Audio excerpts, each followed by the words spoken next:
यह है bank Nifty का 25 फेब 2026 का 3 मिनट का चार्ट। और ये जो फर्स्ट 3 मिनट की कैंडल है इसका हम लोग मिड पॉइंट निकालेंगे जो कि आता है 61,217। तो यहाँ पर आप देखेंगे कि अगली कैंडल जो है इसने इसके ऊपर क्लोजिंग दे दी और प्राइस ऊपर की तरफ ही रहा। जब तक प्राइस ये इस मिड पॉइंट के ऊपर है तो बुलिश है, नीचे आएगा तो ये बियरिश है। और पिछले दिन का अगर सेकंड हाफ आप देखेंगे तो ये कंसोलिडेशन हुआ था, इस कंसोलिडेशन के ऊपर ही यहाँ पर प्राइस खुला है। तो फिलहाल तो जो बायस है वो बुलिश है।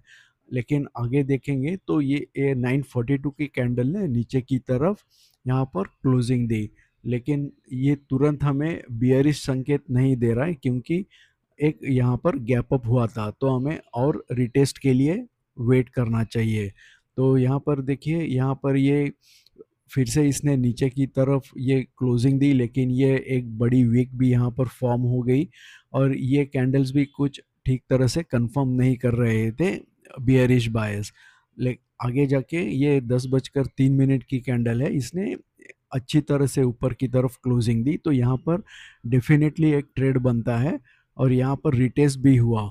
तो यहाँ पर एक 100 पॉइंट आप डेफिनेटली स्कैल्प कर सकते थे, लेकिन ये पिछला जो हाई है ये ब्रेक नहीं कर पाया था और ये हाई पिछले दिन का जो फर्स्ट हाफ था उसका कंसोलिडेशन में ही यहाँ पर घूम रहा था। तो डेफिनेटली यहाँ पर ये ऊपर की तरफ भी ज़्यादा एक्सपेक्टेशन नहीं है। तो आगे जाके अगर आप देखेंगे तो 10:36 की कैंडल ने फिर से नीचे की तरफ क्लोजिंग दे दी, तो यहाँ पर एक हिंट मिल जाता है कि शायद प्राइस को यहाँ से नीचे जाना है। अब अगली कैंडल भी है, अगली कैंडल इसने इस पिछले कैंडल को ऊपर के हाई को ब्रेक करने की कोशिश की, लेकिन फिर से ये नीचे आया। तो यहाँ पर डेफिनेटली हम एक शॉर्ट ट्रेड इनिशिएट कर सकते थे।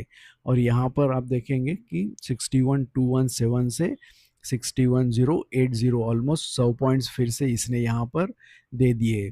यहाँ पर आगे जाके काफ़ी देर तक प्राइस कंसोलिडेट करता रहा और अगर ये ट्रेड आप पेशेंटली होल्ड करते तो यहाँ से प्राइस देखिए 6840 तक यहाँ पर आ गया।